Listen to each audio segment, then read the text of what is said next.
사람이 태어나자마자 웁니다. 심리학자들은 뱃속에 있는 엄마와 분리된다고 운다고 그럽니다. 그러면서 철없이 자라다가 어느 정도 의식이 있고 철이 있을 때부터 갈등하기 시작합니다.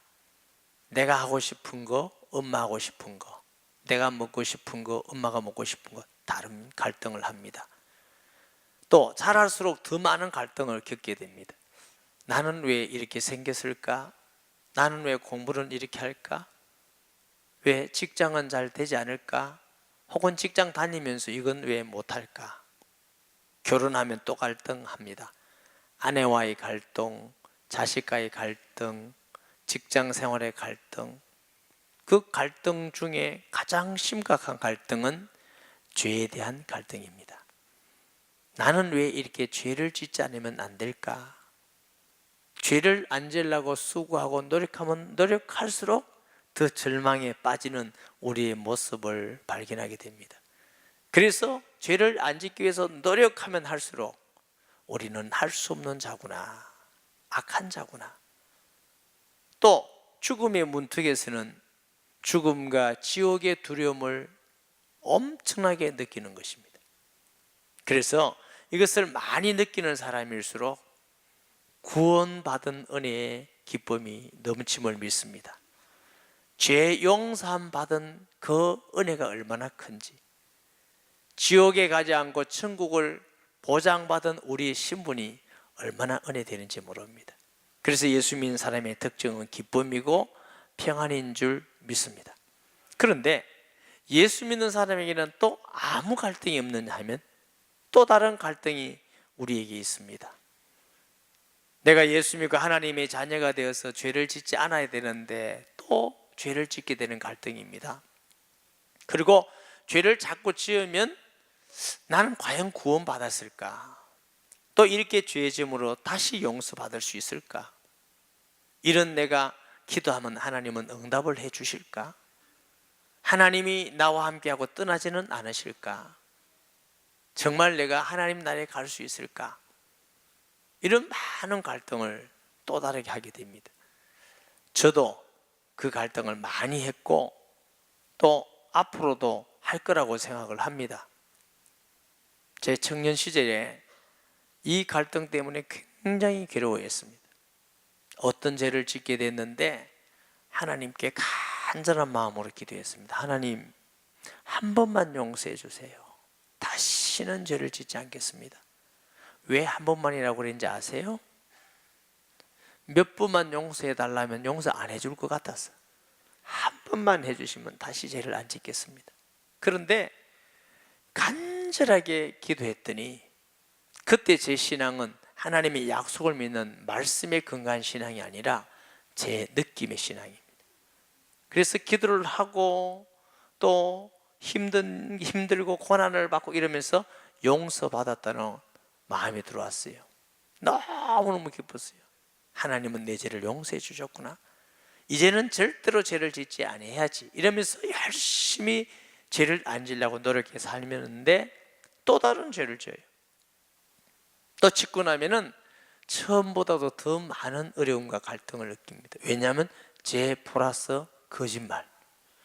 그래서 또 괴로워하면서 이제는 더 많은 기도를 해야 용서해 주겠다는 느낌을 갖고 더 많은 괴로움을 하고 더 많은 착한 일에 용서해 주겠다는 느낌을 받고 또 기도를 많이 합니다. 그러면 더 많은 기도 속에 또 용서받았다는 마음이 듭니다. 그러면 또 기뻐하고 이제는 다시는 죄를 안 지어야지 하면 그러면 다시는 또 안 짓게 돼요. 또 짓게 돼요. 여러분은 정말 예언자 정도 수준입니다. 또 죄를 지어요. 이렇게 몇 번을 가다 보면은 무슨 생각이 들었냐면은 표리기도 나 짝이 있지. 어떻게 너는 맨날 용서해달라는 것도 짓고 용서해달라 또 짓고 채하라. 너가 무슨 예배 드릴 자격이 있고 너가 무슨 하나님의 자녀가 되고 너가 무슨 기도할 자격이 있냐? 내가 무슨 밥 먹을 자격이 있냐? 이래서 제가 집을 나갔습니다. 왜? 예배 드리려니까 부끄러워서 예배를 못 드리겠어요. 밥을 먹으려니까 부끄럽고 죽을 수는 없고 얼마나 갈등이 되는지 얼마나 힘든지. 그래서 나가서 닭을 먹이는 집에 취직을 했습니다. 몇 개월 동안 취직하면서 살면서 어느 날 몇 개월 지나는 내 마음속에 무슨 생각이 들었냐면은 하나님이 의롭다는 자를 누가 정죄하려 하는 말씀이 생각이 났어요. 그래, 나는 죄인이지만 하나님이 나를 의롭게 하셨구나. 근데 또 다른 생각이 내게 오는 것입니다. 그래도 너 죄인 맞잖아. 맞지. 갈등나기 시작합니다. 나는 예수 그리스도로 의롭게 되었어. 너는 죄인이야.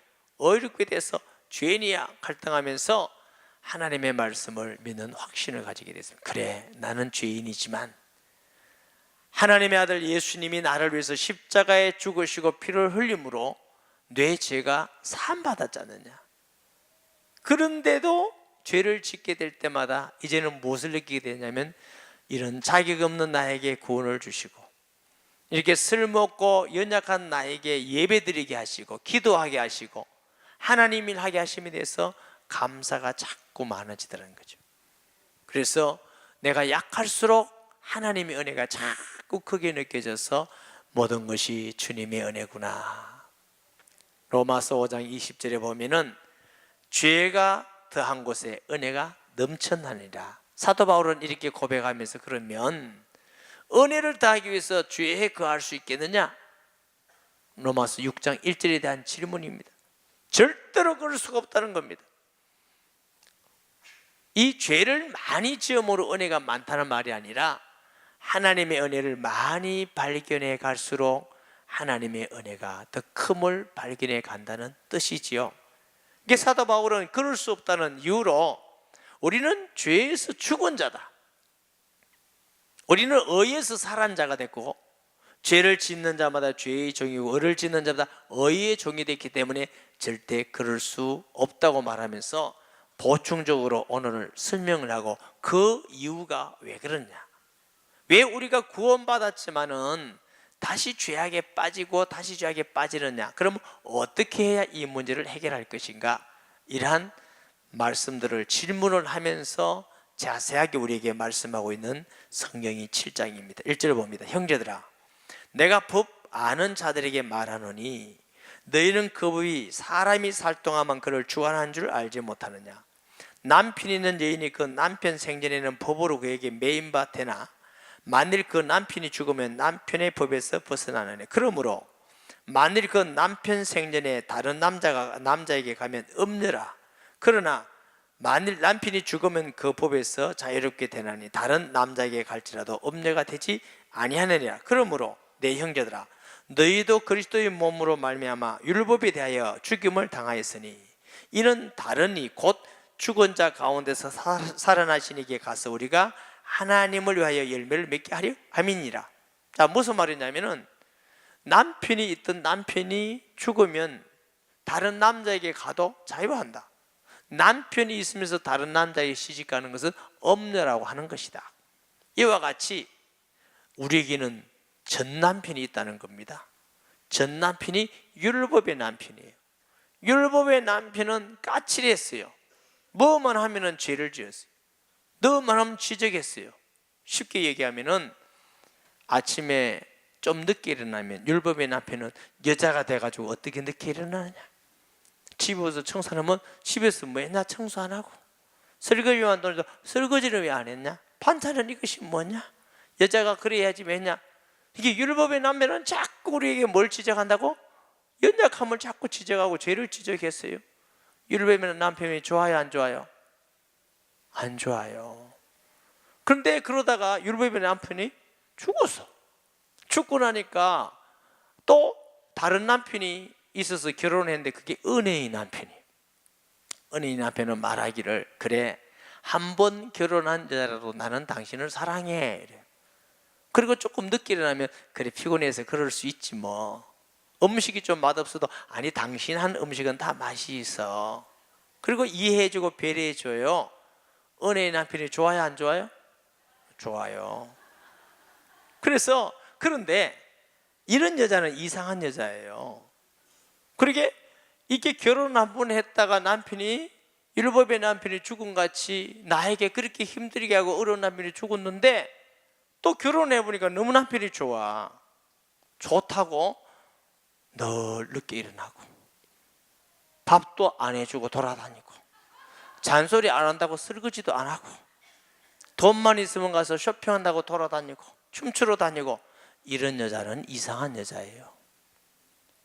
남편이 내게 잘해주고 배려해주고 이해해주면, 그래, 내가 남편을 위해서 일찍 일어나야지, 남편을 위해서 맛있게 밥을 지어야지, 남편을 위해서 돈도 아껴 써야지, 남편의 자식을 잘 키워야지, 남편이 기뻐하는 게 뭘까? 이런 여자가 정상적인 여자잖아요. 남자 한 명만 아멘 했습니다. 제가 조금 불안합니다, 이 설교를 하면서. 우리 여성 성도들이 남편을 어떻게 지금 점수를 매길까 싶어서. 그런데 그것이 정상적인 아니지요. 이 말은 무슨 말이냐면은, 율법의 남편에게 율법의 남편이 죽임을 당하였으니 이는 다른 이 곧 예수 그리스도의 남편을 만난 겁니다. 그 남편이 우리의 과거의 모든 죄도 용서해 주시고, 우리를 은혜를 베풀어 주시고, 우리를 사랑해 주시고, 지켜 주시고, 은혜 주고 풍성히 주셨으니, 그 은혜의 남편을 우리에게 주신 분이 하나님이셔. 그 하나님께 아름다운 열매를 맺는 것은 맞다는 것입니다. 우리가 과거에 율법 아래 있을 때는 내 힘으로 구원받으려고 노력도 해봤고, 복 받으려고 애도 써보기도 하고, 내가 인정받기 위해서 다 했는데 그게 너무 힘들고 피곤해. 인생이 너무너무 어려웠어요. 그런데 이제는 은혜의 남편인 예수님 남편을 만나니까 우리의 모든 과거의 죄도 용서하시고, 미래도 보장됐고, 사랑해주고 지켜주시고 보호하고 은혜를 주시니, 이제는 주를 위해서 내가 하나님을 기쁘게 하기 위해서 예배를 드려야지. 할렐루야. 하나님을 기쁘게 하기 위해서 이제 말씀을 순종해 살아야지. 하나님을 기쁘게 해서 이제 복음을 전해야지. 하나님을 기쁘게 위해서 우리가 서로 사랑해야지. 하나님을 기쁘게 하기 위해서 주의 일에 내가 열심을 다해야지. 이것이 은혜의 남편을 만난 자에게 아름다운 신앙인 줄 믿습니다. 그 말을 지금 바울이 하는 겁니다. 그래서 우리가 하나님의 열매를 맺게 하려 함이니라. 우리가 육신에 있을 때는 율법으로 말미암아 죄의 정욕이 우리 지체 중에 역사하여 우리로 사망의 열매를 맺게 하였더니, 육체 부패와 죄악 가운데 하나님을 알지 못하고 원수가 되었을 때는 우리가 지었는 것마다 죄의 열매를 지었다는 겁니다. 목사님, 예수님 안 믿는 사람도 우리보다 착하고 열심히 선한 일을 많이 하는 사람도 있던데요. 인정합니다. 예수님 안 믿는 사람이 우리보다 나쁜 짓만 하고 악한 마음을 먹고 이거 아니에요. 그런데 왜 예수님 안 믿을 때는 그걸 죄라고 하느냐 하면은, 그 아비가 마귀일 뿐만 아니고 하나님 바깥에 있을 때는 열심히 하는 일이 자기를 위해서, 결국 마귀를 위한 거죠. 사람을 위해서 한 것지만 사실은 하나님과 아무 관계가 없는 것입니다. 그러므로 선한 일을 하더라도 그건 하나님께 죄의 열매일 수밖에 없기 때문에 그렇게 말하는 것입니다. 이제 우리가 얽매였던 것에서 죽었으므로 율법에 벗어났으니, 이러므로 우리가 영의 새로운 것으로 섬길 것이요 율법의 조문으로 묵은 것으로는 아니하니, 이제는 새로운 남편인 예수님 통해서 이제는 하나님의 자녀가 됐어요. 성령이 우리에게 오신 것입니다. 우리가 새로운 남편인 예수 그리스도는 얼마나 좋은 남편이냐면은, 우리의 과거의 모든 죄를 위해서 우리 대신 죽어주시고 우리를 자기의 신부로 맞이한 줄 믿습니다. 그러므로 우리에게 최고의 선물을 주셨습니다. 손에 가락지가 아니라 하나님의 성령을 우리에게 주셨으니, 그 성령을 따라서 이제는 의문에 율법에 의해서 사는 것이 아닙니다. 내 힘으로 율법을 지키기 위해서 사는 것이 아니라 하나님의 은혜 가운데 율법을 지켜질 수밖에 없는 은혜로 살아가는 것이 은혜의 법인 줄 믿습니다. 그런데 우리가 무슨 말하리요? 율법이 죄냐? 그럴 수 없느니라. 율법으로 말미암지 않고는 내가 죄를 알지 못하였으니, 곧 율법이 탐내지 말라 하지 않았다면 내가 탐심을 알지 못하였으리라. 그러나 죄가 기회를 따서 계명으로 말미암아 내 속에 온갖 탐심을 이루었나니, 이는 율법이 없으면 죄가 죽은 것이니라. 전에 율법을 깨닫지 못할 때는 내가 살았더니 계명의 이름에 죄는 살아나고 나는 죽었도다. 무슨 말이냐면, 그러면 율법 때문에, 율법 까칠한 건 남편 때문에 이렇게 죄를 짓게 됐으니까 그럼 그 율법이 나쁜 것 아니냐는 거죠. 그렇지 않다는 겁니다. 율법이 나쁜 게 아니라는 겁니다. 율법의 중요한 것은 율법은 죄를 깨닫게 한다는 것입니다. 여러분, 우리가 보통 살 때는 그냥 이렇게 살다가 어느 날 병원에 가보니까 의사 선생님이 당신 중환병에 걸렸습니다. 당신의 생명은 1년밖에 살지 못합니다. 이러면 여러분 중에서 의사 선생님 보고 야, 이 새끼야, 왜 나보고 그렇게 병이 있다고 그래? 이럴 사람이 있어요? 아무도 없어요. 의사 선생님이 병이 있다는 것은, 우리에게는 병이 있다는 건 우리에게 알려주니까 좋은 것이지요. 의사 선생님이 나쁜 게 아니에요. 그러면 예를 들어서 어떤 의사 선생님한테 갔더니 중환병에 걸렸는데, 그러면 당신 괜찮아요, 소화가 좀 안 돼도 소화제만 먹으면 돼요, 이래가지고 오래 있다가 돌아가셨다. 그러면 그 의사는 좋은 의사입니까? 아니죠. 율법이 있어서 우리 죄를 알게 되는 겁니다. 의사 선생님이 있으니까 우리가 병을 알게 되니까 우리가 치료받을 수 있지 않습니까? 인간은 죄를 죄되게 알아야 하나님 앞에 구원받는 길을 찾게 된다는 것입니다. 그리고 그 구원의 은혜를 알게 된다는 것입니다. 그 구원에 감사하면서 살게 된다는 것입니다. 그러므로 죄가 있다고 말하는 율법이 잘못됐느냐? 아니다는 겁니다. 율법의 기능은 우리의 죄를 깨닫고 알게 하는 것입니다. 다시 말씀드리면, 의사 선생님이 우리를 진단했더니 병이 있다고 하면 의사 선생님이 잘못한 게 아니라는 겁니다. 나쁜 게 아니라는 겁니다. 이걸 알아야 되는 것이니까. 아멘. 그래서 9절에 전에 율법을 깨닫지 못했을 때는 내가 살았더니 계명 이름에 나는 죄는 살아고 나는 죽었다. 다시 말하면 법이 있기 때문에 하나님의 법에 맞춰보니까, 예수 믿기 전에는 죄인 줄 몰라요. 그래서 예수 안 믿는 사람에게 물어봤어요. 우리가 죄인이다면, 내가 도둑질을 했나 살인자를 내가 무슨 죄인이고. 그런데 하나님의 법에 딱 맞춰보니까 내가 죄인이구나. 예수님께서 살인하지 말라, 사람을 죽인 것만 살인 아니라 형제를 미워하는 것이 살인함이니라, 이렇게 말씀하셨어요. 도둑질하지 말라의 법은 남의 물건을 훔쳐서 내 집에 가져오지 않으면 도둑질하지 않는 것이 아니라 탐심이 도둑질함이니라고 그랬어요. 간음해서 나쁜 일을 한다고 간음이 아니라 음욕을 품는 것마다 간음함이니라고 그랬어요. 예수 믿기 전에는 그냥 물건만 안 가져오고 사람만 진짜 안 죽이고 음욕을 아무리 품어도 나쁜 짓 행동을 안 하면 죄가 아닌 줄 알았습니다. 그런데 하나님의 법에 딱 맞춰보니까 이게 죄로 드러나는 거지요. 그러니까 율법을 알고 나니까 죄는 살아나고 우리는 죽은 것 같았다. 우리는 그 죄의 사형송을 받은 것이 된 줄 믿습니다. 그러면 사형송을 받았다고 해서 이게 율법이 나쁘냐? 그건 아니라고 그랬죠. 생명에 이르게 할 그 계명이 내게 대하여 도리어 사망에 이르게 한 그것이 되었도다. 죄가 기회를 따서 계명으로 말미암아 나를 속이고 그것으로 나를 죽였는지라. 이러보건대 율법은 거룩하고 계명도 거룩하고 의로우며 선하도다. 그러면 계명, 율법이 그러면 기능이 뭐냐? 하나는 죄를 깨닫게 하는 것이고, 또 하나는 우리가 하나님께 우리가 자신이 죄고 부패된 성품이라는 걸 알게 한다고 하는 것입니다. 13절에 그런즉 선한 것이 내게 사망이 되었냐? 그럴 수 없느니라. 절대로 안 그렇다는 겁니다. 오직 죄가 죄로 드러나기 위하여 선한 그것으로 말미암아 나를 죽게 만들었으니 이는 계명으로 말미암아 죄로 심히 죄되게 하려 하는 것이니라. 죄가 죄인 줄 깨달아야만 주님 앞에 나오게 됨을 믿습니다. 예수님께서 내가 의인을 부르는 것이 아니라 죄인을 불러 회개시키러 왔노라.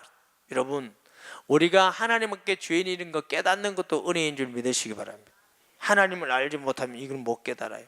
하나님의 성령이 우리를 비치니까 내가 죄인이구나.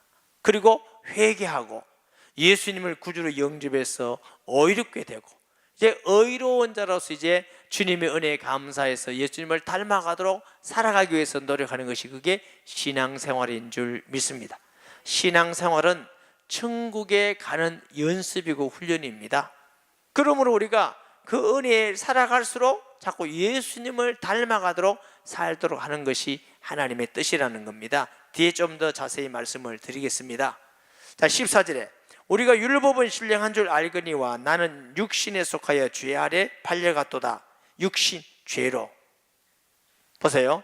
내가 행하는 것은 내가 알지 못하노니 곧 내가 원하는 것은 행하지 아니하고 도리어 미워하는 것을 행함이니라. 여러분, 우리가 예수 믿고 구원받았는데 죄 생각이 한 번도 안 납니까? 또 납니까?